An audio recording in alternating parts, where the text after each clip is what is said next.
Alright, let's not beat around the bush. Putin's name sparks more debate than a dodgy election. So, how did a man from the back streets of St. Petersburg end up on top of the world stage? Let's unpack it. Picture Russia in 1999. Chaos after the Soviet collapse, crime everywhere, the economy in freefall. Enter Vladimir Putin, a former KGB officer with a sharp suit and a sharper mind. He grew up scrappy, surviving street fights, and learned early that power is about control. When he took the reins, he didn't waste time. Putin centralized everything, stamped out political rivals, and basically let everyone know there was a new sheriff in town. Now, here's where it gets juicy. People don't just call Russia a superpower these days, they also whisper about Mafia state politics. What's that mean? Well, imagine a country run like a syndicate. Wealthy oligarchs, old mates from Putin's KGB days and business circles, run the show.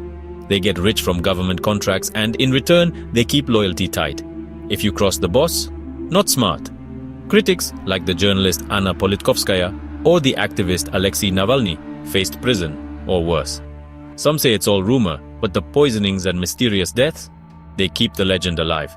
But credit where it's due, Putin's not just a strong man, he's a strategist. He rebuilt Russia's military, flexed muscle in places like Chechnya and Crimea, and made it clear, Russia is back in business. He's not shy about it either.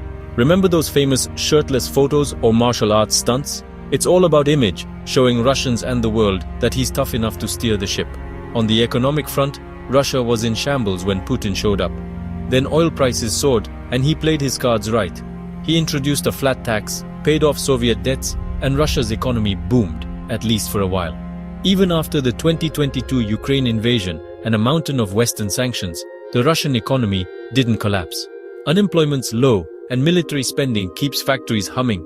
But don't let the numbers fool you. Most of the wealth piles up at the top, while plenty of regular Russians still struggle to get by. Globally, Putin knows how to stir the pot.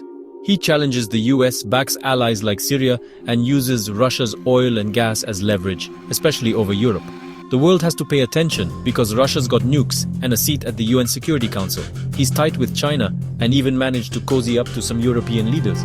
But with the Ukraine war, Western doors are slamming shut and sanctions are starting to bite.